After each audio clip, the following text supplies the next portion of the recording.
চট্টগ্রাম বন্দর দিয়ে দেশের আমদানি রপ্তানি ৯০% বেশি পরিচালনা হয়। দিন দিন দেশের আমদানি রপ্তানি বাণিজ্যের পরিধি যেমন বাড়ছে, তেমনি চাপ বাড়ছে চট্টগ্রাম বন্দরের সক্ষমতার উপর। বর্তমানে বছরে এই বন্দরে হ্যান্ডলিং করা হয় প্রায় ৩২ লাখ একক কন্টেইনার। কিন্তু বন্দরের মাস্টার প্ল্যান বলছে ২০৩০ সালের মধ্যে ৪০ লাখ ও ২০৪০ সালের মধ্যে এই সক্ষমতাকে প্রায় ৩ গুণ বাড়িয়ে ১,৭,০০,০০০ এককে উন্নীত করতে হবে, যা বর্তমান সক্ষমতার প্রায় ৪ গুণ। আর সেই লক্ষ্যকে সামনে রেখে লালদিয়া চরে নির্মাণ করা হচ্ছে দেশের প্রথম গ্রিন ও স্মার্ট পোর্ট, যা নির্মাণ করবে ডেনমার্ক ভিত্তিক বিশ্বের অন্যতম শিপিং জায়ান্ট মায়ার্স গ্রুপের মালিকানাধীন এপিএম টার্মিনালস। গেল সোমবার চুক্তি স্বাক্ষরের মধ্য দিয়ে আনুষ্ঠানিকভাবে দায়িত্ব নিয়েছে প্রতিষ্ঠানটি। বন্দর কর্তৃপক্ষ বলছে, এই টার্মিনাল চালু হলে চট্টগ্রাম বন্দরে কন্টেনার হ্যান্ডলিং সক্ষমতা যেমন বাড়বে, তেমনি বন্দরে দীর্ঘমেয়াদী মাস্টার প্ল্যান পূরণের একটি গুরুত্বপূর্ণ ধাপ হিসেবে কাজ করবে। এটা আমাদের বর্তমান যে হ্যান্ডলিং ক্যাপাসিটি সেটা বৃদ্ধি করবে।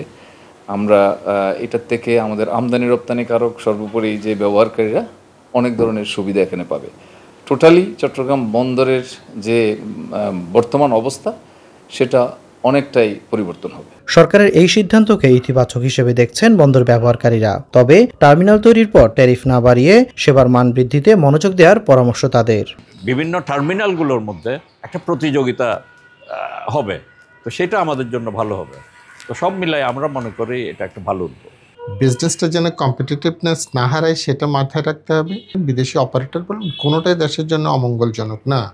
এগুলো দেশের কল্যাণে, দেশের ইকোনমি ডেভেলপ করার জন্য খুবই সহায়ক। আগামী ৩০ বছরে লালদিয়া টার্মিনালে প্রায় ৬,৭০০ কোটি টাকা বিনিয়োগ করার কথা রয়েছে বিশ্বের অন্যতম শিপিং এই প্রতিষ্ঠানের।